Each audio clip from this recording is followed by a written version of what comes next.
नमस्कार, मी स्नेहा. आपण पाहताय पुढारी न्यूज. पुढारी आयकन्स या आमच्या विशेष कार्यक्रमामध्ये आपलं मनापासून स्वागत. आज आपण चर्चा करणार आहोत प्रवाळ या रत्नाविषयी, म्हणजे ज्याला आपण पोवळं असं म्हणतो किंवा रेड कोरल ज्याला असं म्हणतात, त्या पोवळ्या रत्नाविषयी आपण जाणून घेणार आहोत. आणि पोवळं रत्न धारण करण्याचे फायदे काय आहेत, कुणी ते धारण करावं, या संदर्भात आपण माहिती जाणून घेणार आहोत. आणि त्यासाठी पुढारी न्यूजच्या स्टुडिओमध्ये खास पाहुणे आलेले आहेत. आपल्यासोबत आहेत जेमोलॉजिस्ट डॉक्टर अनु मोतीवाला मॅडम. तर मोतीवाला मॅडमचं स्वागत करूया. अनु मॅडम, स्वागत आपलं आमच्या स्टुडिओमध्ये. नमस्कार. पोवळं सुद्धा अत्यंत महत्त्वपूर्ण आणि मौल्यवान असं रत्न आहे आणि ज्याला रत्नशास्त्रात विशेष असं महत्त्व आहे. तर अनु मॅडमकडनं आपण जाणून घेणार आहोत. मात्र त्याआधी अनु मॅडमची ओळख करून देते. अनु मोतीवाला या सुप्रसिद्ध रत्नशास्त्री HHA मोतीवाला यांच्या कन्या आहेत आणि परंपरेने रत्नशास्त्री या घराण्याच्या त्या वंशज आहेत. तसंच परंपरेने घराण्यातील आलेला वारसा अनु मोतीवाला मॅडम या अखंडपणे चालवत आहेत. तर मंडळी, बऱ्याचदा काय होतं की आपल्याला पोवळं धारण करा असं आपल्याला ज्योतिषी सांगतात, पण ते कसं धारण करायचं असतं, त्याचे फायदे काय आहेत आणि त्याची वैशिष्ट्य काय आहेत, ते धारण केल्यानंतर काय पथ्ये ती पाळायची असतात का किंवा कशी पाळायची असतात, या सगळ्या संदर्भात आपण चर्चा करणार आहोत. चला तर मग सुरुवात करूया. अनु मॅडम, पुन्हा एकदा स्वागत आपलं आमच्या स्टुडिओमध्ये. मॅडम, खूप खरं तर इंटरेस्टिंग अशी ही सिरीज आहे. नवग्रहांविषयी तुम्ही माहिती देत आहे, मौल्यवान रत्नाविषयी माहिती देत आहे. तर आज आपण पोळ्याविषयी बोलतोय. तर पोळं एवढंच माहिती आहे की ज्यांना मंगळ आहे त्यांच्या हातात असतं किंवा त्यांना धारण करण्याचा सल्ला दिला जातो. मात्र सगळ्यात आधी, या सगळ्याकडे येणार आहे मी, पण सगळ्यात आधी मला पोळ्याची माहिती थोडीशी सांगाल, जी खूप इंटरेस्टिंग आहे. पोळा रत्न जी आहे त्याचा जी आपल्या शास्त्रानुसार तो मंगळ ग्रहाशी संबंधित आहे. त्याच्यामध्ये मंगळ ग्रहाची ताकद आहे हे सिद्ध आहे. हे वेदशास्त्रानुसार किंवा आपल्या पुराणामध्ये ह्याची नोंद आहे. आणि हा नवग्रहांमधला तिसऱ्या ग्रहाचा रत्न आहे. मंगळ ग्रहाचे महत्त्वपूर्ण ग्रह आहे. त्याचबरोबर ह्या रत्नाला आपण विविध नावानं ओळखतो. पोळाला आपण हिंदीमध्ये मुंगा म्हणतो, तसंच ह्याला संस्कृतमध्ये परवाळ म्हटलं जातो आणि मराठीमध्ये पोळं. त्याचप्रमाणे इंग्लिशमध्ये ह्याला कोरल म्हणून ह्याला ओळखलं जातं. हा एक ऑर्गॅनिक रत्न आहे. त्याचप्रमाणे जैविक ऑर्गॅनिक रत्न आहे, जे आपल्याला समुद्राच्या थरातनं प्राप्त होतो. कोरल कॉलॅप्स म्हणून एक प्रकारचे जे जैविक किडे असतात, जे एकावर एक साठत जातात. त्याच्यानुसार हा 2 फुटी किंवा 1.5 फुटी किंवा 1 फुटीचा झाड तयार होतो. म्हणजे हे फार इंटरेस्टिंग आहे अनु मॅडम, की खरं तर मुळात पोळं म्हणजे तो एक जीव असतो आणि त्या जीवाचं रूपांतर, जसं त्याचा क्षय होतो, तर जीवाचं रूपांतर दगडात होतं आणि खूप अमूल्य असं रत्न आपल्याला मिळतं, नाही? हो. आणि त्याचप्रमाणे ह्याचा जे आहे कॅल्शियम कार्बोनेटचा साठा आहे. जसं आपण आता रासायनिक दृष्टी बघितलं, पाणीत हे वाढलेला रत्न झाड आहे, त्याची कटिंग करून आपण त्याचा रूप रत्नांमध्ये आपल्या शास्त्रानुसार स्वतःसाठी औषधांमध्ये किंवा रत्नामध्ये धारण करतो. ठीक आहे. जसं आता ह्याचा कलरबद्दल आपण बोलले की हा लाल कलर पासून ऑरेंज कलर, लाल कलर, फिक्कट लाल कलर आणि पांढऱ्या रंगांमध्ये उपलब्ध होतो. तुम्हाला पांढराही कोरल मिळेल आणि लालही कोरल मिळेल. आणि लाल कोरलचा जितकं सुंदर कलर असेल तितकं त्याचं महत्त्व आपल्या शास्त्रात जास्त आहे. पांढरा जे कलरचा कोरल आहे त्याला काही लोक त्याला ओपल म्हणून विकतात, म्हणजे साधर्म्य आहे म्हणून, सेम दिसतं म्हणून. त्याच्यामध्ये तुम्हाला फायर दिसत नाही, पण सेम आहे म्हणून हा विकला जातो. तसंच आता आपण मंगळ ग्रहाचा जे उल्लेख केलं की मंगळ ग्रह आपल्या आयुष्यात काय काम करतो, तर मंगळ ग्रह हा शक्तिशाली ग्रहांपैकी एक आहे. तो शक्ती देणारा, धैर्य वाढवणारा किंवा एखाद्या व्यक्तीला चिकाटी न काम करायला देणारा ग्रह आहे. त्याचप्रमाणे आपल्या शरीरावर ह्याचा इफेक्ट जे पडतो म्हणजे हे कुंडलीमध्ये शास्त्रानुसार 3रा नंबरचा ग्रह आहे आणि 3रा घर आपला भावंडांशी, आपली बहीण भावाशी, भावंडांशी रिलेटेड आहे, म्हणजे फॅमिलीशी रिलेटेड आहे. त्याचे जे आहे त्याचा नाता त्या ग्रहाचा कसा असेल किंवा मंगळ जर अस्तेत असेल तर तुमच्या कुंडलीमध्ये जर ते अस्तेत असेल तर तुमच्या शरीरावर त्याचा काय इफेक्ट होतो, तुमच्या करिअरमध्ये त्याचा काय इफेक्ट होतो, ह्याच्याबद्दल आपण आता माहिती घेणारच आहे. त्याचप्रमाणे हा जे आहे मंगळ ग्रह ह्या 2 राशींचा राशी स्वामीसुद्धा आहे. पहिला जे आहे ते मेष राशीचा आणि त्याची दुसरी राशी जी आहे ती वृश्चिक राशी. ह्या दोन्हींचाही स्वामी, दोन्ही वेगळे दिसणारे राशी, वेगळे स्वभावाने असणारे राशी, यांचा स्वामी मंगळ आहे. आणि दोन्हीही राशी ही बोलतो ना शक्तिशाली राशी आहेत. त्याचप्रमाणे आपले जे नक्षत्र आहेत मृगशिरा नक्षत्र, चित्रा नक्षत्र आणि घनिष्ठा नक्षत्र, या तिन्ही नक्षत्राचा स्वामीही मंगळ आहे. अच्छा अच्छा अच्छा अच्छा. पण एक की कोणकोणत्या राशींनी किंवा कोणकोणत्या एकतर ज्योतिषशास्त्राचा सल्ला देतात, रत्नशास्त्राचाही सल्ला देतात, पण आणखी कुठली अशी शास्त्र आहेत का की ज्याच्यातही पोवळा धारण करण्याचा सल्ला दिला जातो? आपण जर शास्त्रानुसार रत्न धारण करायचं ते सगळ्यात उत्तम आहे.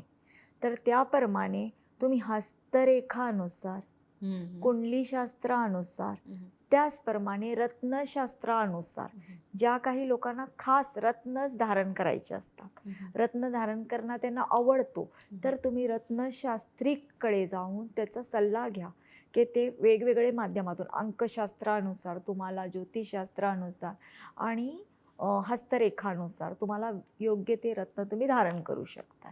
अच्छा. आता पोवळं धारण करायचे फायदे सुद्धा आहेत, तर असे काय आपल्याला बदल दिसू शकतात किंवा काय फायदे असू शकतात पोवळ्याचे? एक बोलले ना मी की ते बल देणारा रत्न आहे. शरीरामध्ये जे लोक भित्री आहेत किंवा छोट्या छोट्या गोष्टीला निर्णय घ्यायला किंवा काही करायला घाबरतात, त्या लोकांनी रत्न हा अवश्य वापरावं. त्याचप्रमाणे जी लोक पोलीस क्षेत्रात आहेत, जे बोलतो आपण के मिलिटरीमध्ये आहेत, जे जज आहेत, संरक्षण क्षेत्रातल्या डॉक्टर्स आहेत, मेडिकलचं एज्युकेशन घेत आहेत, त्या लोकांनीही पोवळं रत्न धारण करावं. त्याचबरोबर ज्या लोकांना जास्तीत जास्त कर्ज होत असतो, जे त्यांची त्या कर्जातनं मुक्तता होत नाही, त्या लोकांनाही परवाड रत्न धारण केले की त्यांच्या कर्जातनं ते बाहेर पडण्यामध्ये मदत होते. त्याचबरोबर ज्या कुंडली मांगलिक आहेत, काही वेळेस काय होतं की कुंडलीमध्ये पहिला सप्तमी स्थान, 8वा मंगळ किंवा 12वा वायूमध्ये मंगळ असेल तर ह्या कुंडलीमध्ये मंगळचा त्रास खूप होतो, ज्याचा आपल्याला लग्न होताना किंवा महत्त्वाचे कार्य होताना अडचण येते. म्हणजे सौम्य असतो किंवा कडक असो, दोन्हींनी पण धारण करायचं, दोन्हीनी बरोबर? पण धारण करू शकतात. त्याच्यामुळे काम लवकर होत नाही, कार्याला लवकर ते सुरुवातच होत नाही, काही ना काही अडचण येत असते. अशा व्यक्तींनी, अशा मुलींनी, अशा मुलांनी पोवळं रत्न धारण केल्यामुळे त्यांच्या ह्या त्रासातनं ते बाहेर पडू शकतात. अच्छा. आणखी एक आता फायदे तर आपण जाणून घेतले, मात्र ती धारण करण्याची एक योग्य पद्धत आहे. आता जसं की तुम्ही म्हणालात की पोवळं हे मंगळाचं रत्न आहे, तर मग स्वाभाविकपणे हा प्रश्न सुद्धा येतो की मंगळवारीच धारण करायचं का? तर मग याबद्दल काय सांगाल? आता मी जसं तुम्हाला बोलले की त्याचे नक्षत्रानुसार तुम्ही त्या दिवशी धारण करू शकताय. त्याचप्रमाणे पोवळा रत्न जे आहे ते मंगळवारी सूर्योदयानंतर 10 वाजेपर्यंत त्याच्यामध्ये तुम्ही धारण करू शकता. अच्छा. त्याचा तुम्हाला जास्तीत जास्त फायदा होतो. फक्त त्या दिवसामध्ये त्यावेळेस राहुकाळ असू नये किंवा तो वेळ वाईट असेल. काही वेळेस आपण बोलतो ना की वेळेस शुक्ल पक्षामध्ये कुठलाही रत्न धारण केल्याने त्याचा फायदा अधिक होतो. अच्छा अच्छा अच्छा. ती वेळ पण महत्वाची आहे, हम्म. तो दिवसही महत्वाचा आहे. हम्म. त्या दिवशी जर अमावस्या आहे, पौर्णिमा आहे, हम्म. तर तुम्ही अवॉइड करा ते अच्छा, रत्न या धारण अमावस्येला नाही धारण करायचं नाही आहे.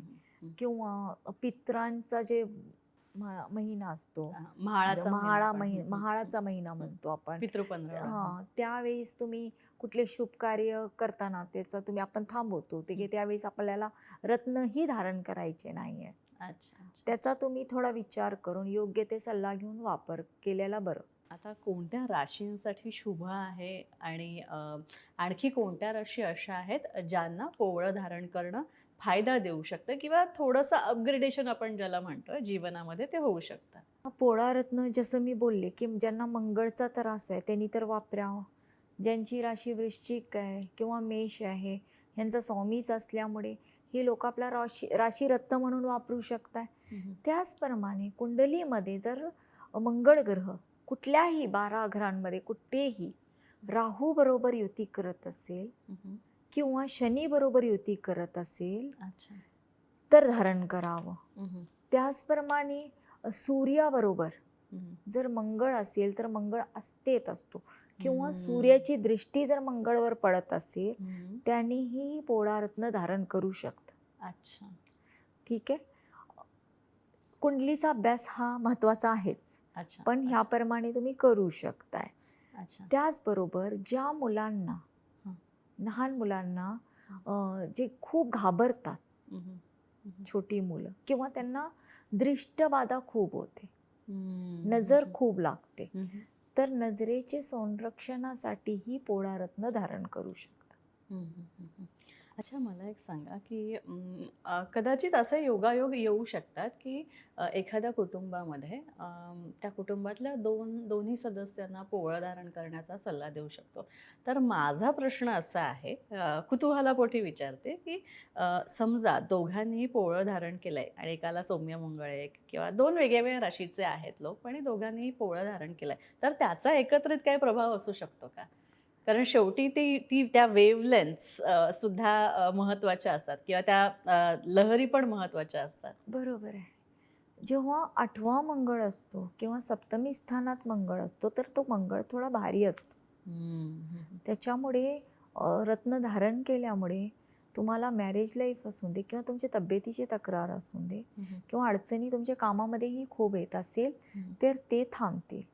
आणि तुम्हाला आणि त्याचप्रमाणे जेव्हा तुम्हाला मंगळ सौम्य मंगळ आहे म्हणून फक्त लग्नासाठी धारण करायला दिले आणि लग्न झालं की त्याचं कार्य संपतो तर तुम्ही तर रत्न काढून ठेवावं. अच्छा, ह्याला कंटिन्यू करण्याची काहीही गरज नाही आहे. ज्यांची दशा चालू आहे, मंगळची दशा जेव्हा चालू आहे तर त्या लोकांनीही पोळा रत्न धारण करावं. किंवा मंगळच्या दशामध्ये काय होते की कुठलाही काम लवकर होत नाही, तिथेही अडचणी येतात. त्याचप्रमाणे त्या दशामध्ये कुठल्याही ग्रहाची दशामध्ये जेव्हा अंतर्दशा मंगळची येते तर त्याचा पण पिरियड वेगवेगळा असतो. त्या पिरियड पुरता कुणाला सांगितलं जातो की तेव्हा काही शुभ कार्य करायचे, ॲडमिशन्स घ्यायचे आहेत, काही महत्त्वाचे निर्णय करायचे आहेत, की ज्यांना घर घ्यायचं आहे आणि घर ते योगच येत नाही आहे. सगळं पैसा आहे, सगळं आहे, पण योगच येत नाही आहे. त्या लोकांनी त्या कामासाठी म्हणजे आपली कार्यसिद्धीसाठीही पोळा रत्न धारण करू शकतात. आणि त्याचप्रमाणे सौभाग्यासाठी जसं आपण बोलतो ना की आपल्या नवऱ्याच्या सौभाग्याचं जर कधी सतत एखाद्या आपल्या बोलतो हजबंड किंवा नवऱ्याचा तब्येतीची तक्रार जास्त येत असेल तर त्या स्त्रीने आपल्या मंगळसूत्रामध्ये पोळा धारण केला तर त्याच्यामुळे त्याच्या तब्येतीचे पण तक्रार दूर होतात असं शास्त्रात आहे. अच्छा, म्हणून कधी कधी मंगळसूत्रामध्ये ते पोवळं 1-2 मणी असतात. त्याच्यामध्ये त्याच्या कामामध्ये यश येऊ दे, तो कायम सक्सेसफुल होऊ दे. आणि दुसरं म्हणजे तो कधी कर्जामध्ये येऊ नये आणि त्याची तब्येतीची तक्रार येऊ नये, असं त्याच्यासाठीही सौभाग्यासाठी मंगळसूत्रामध्ये पोवळा रत्न धारण करणे हे शुभ मानलं गेले.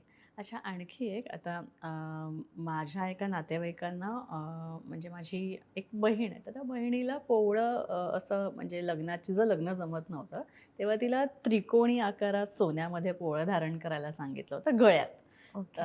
तर काहींना गळ्यात सांगितलं जातं किंवा वेगवेगळ्या आकारांमध्ये. तर पोवळा हे रत्न आणि धातू यांचं कुठलं कॉम्बिनेशन चांगलं? म्हणजे सोन्यात चांगला, चांदीत चांगला की तांब्यात चांगला? आता सर्वोत्तम म्हणजे हा जेव्हा आपण ज्या बोटामध्ये धारण करतो, हां, तो बोट आपला जे आहे हां. उजव्या हाताच्या अनामिकामध्ये, हं, आणि अनामिकाच्या बरोबर जेव्हा आपण खाली बघतो तर सूर्यग्रह आहे हं, आणि त्याच्या खाली मंगळ ग्रह आहे. हं, हं.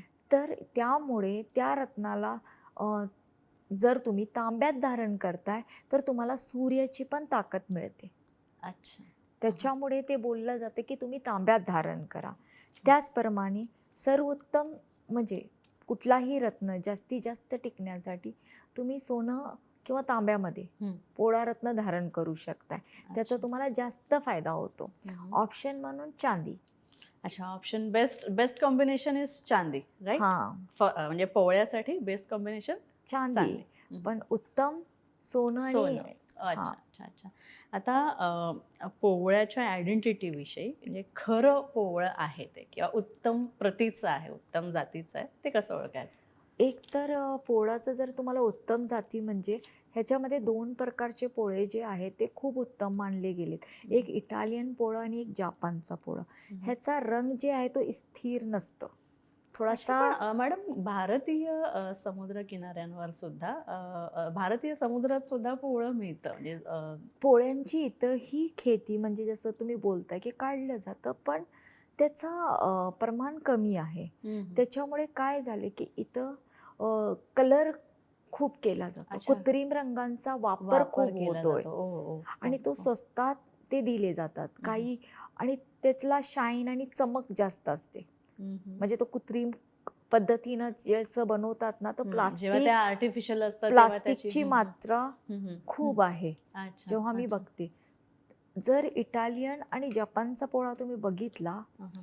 तर हा पोळा स्थिर कलराचा हं, हं. आणि त्याच्यामध्ये जे बोलते मी तुम्हाला आयडेंटिटीसाठी, की उत्तम पोळा जे असतो, हं, हं. तो तुम्ही लाल असला तरी ते नॅचरली लाल नारंगी लाल दिसतं. हं, हं, हं, हं. थोडंसं ठीक आहे? तांबूस रंगाचं. लाल दिसतं हं, हं, हं. आणि त्याचबरोबर त्याच्यामध्ये नॅचरल जे कलर चेंजेस असतात ते दिसतात. हं, हं. तिचं इक्वल कलर नसतं हं, हं, हं. आणि त्याच्यावर एखादा आपण पाणीचा थेंब हं, हं. ठेवला तर तो स्थिर राहतं. अच्छा. आर्टिफिशियल पोळ्यावर ते राहत नाही. ते लगेच घसरून का? जात म्हणजे तो असेल. प्लास्टिकनं ते हं, हं. गुळगुळीत असतो. हं, हा हं. नॅचरल पोळा गुळगुळीत नसतं. अच्छा. अच्छा, मी असं ऐकलं, की पोवळं वापरून झिजत जातं आणि झिजणं ही त्याची खरी त्याचं ऑथेंटिक असण्याची निशाणी आहे? ऑर्गॅनिक रत्न असल्यामुळे, जैविक रत्न असल्यामुळे हं, हं. हा पाणीच्या संपर्कात वर्षानुवर्ष राहिलेला आहे अच्छा. आणि वाढलेला हं, आहे. हं. जेव्हा तुम्ही बाहेर काढताय तर ते रासायनिक जे आपले सूर्याचे जे बाहेरचं जे एन्व्हायरमेंट आहे हं, हं. त्याचा इफेक्टमुळे तो झीज त्याची ही नॅचरल आहे. अच्छा, थोडाफार अच्छा. ते कमतरता येते त्याच्यात. अच्छा, म्हणजे खरेदी करताना आणखी काय महत्त्वाची काळजी घ्यायची असते? जसं की एक तर आहे की सर्टिफाईड जेमॉलॉजिस्टकडनंच आपण घ्यायला हवं किंवा जे त्याचे डीलर्स आहेत त्यांच्याकडनं. तर या व्यतिरिक्त आणखी काय काळजी? नॅचरल असावं. स्वस्ताचे पोळे जेव्हा आपण घ्यायला जातो ते म्हणजे किमतीनं स्वस्ताच्या कमी आहे. मोहात पडू नये. मोहात पडू नये. ऑनलाईन तुम्ही घेताना थोडासा विचार करावं, हं, हं, की हं, ऑनलाईनमध्ये काय होतं, की डुप्लिकेशन हं, सर्टिफिकेट्सची मात्रा पण वाढलेली आहे. हं, हं, ज्याच्यामुळे काय होतं, की आपण आहारी जातो. हं, हं, हं, 1,000 ला मिळतं हं, हं, म्हणून आपण घेतो, हं, पण हं. पण त्याचा ते उपयोग खरं नसतं, नसू काहीच होत शकतं. नाही. हं, हं, हं, त्या तुम्ही योग्य ते माहिती असलेले हं, हं, लोकांकडनं घ्या. हं, हं. माहिती असलेले, त्याचं ज्ञान असलेले लोकांकडनं घेतलं, की तुम्हाला ज्या कारणासाठी तुम्ही घेताय त्याचा तुम्हाला फायदा व्हायला फायदा व्हायला अच्छा. हं, पाहिजे हं, हं. आणि तुमचं ते काम पण व्हायला पाहिजे. हं, हं, हं, हं. आणखी की आता पोळं धारण करण्याची विधी तुम्ही म्हणालात, की मंगळवारी धारण केलेलं उत्तम. तर मग आणि अमावस्या वगैरेचे दिवस आपण ते अव्हॉइड करायला हवेत. मात्र अ, अ, वेदमंत्रांच्या उच्चारामध्ये धारण करणं अधिक चांगलं, की आपण फक्त ज्यांनी आपल्याला दिलेलं आहे त्या ज्योतिषींकडून आपण ते पवित्र करून घेऊन धारण करू शकतो असं काही? जर तुम्हाला एखादी शास्त्रे जेव्हा आपण त्यांना सिद्ध करून देतो, तुम्ही सिद्ध केल्यानंतरही आपल्या घरी आपले देवघरामध्ये जल अभिषेक, हळद कुंकू अक्षदा आणि ज्या घराचा तो रत्न आहे ग्रहाचा, जसं की आता हे मंगळचा रत्न आहे तर मंगळचा मंत्र आहे ओम भूमाय नमः किंवा ओम अंगारकाय नमः. प्रत्येक रत्नाबद्दल एकच सांगते की वारलेल्या ठिकाणी तुम्ही धारण करून जाऊ नका किंवा स्मशानभूमीमध्ये.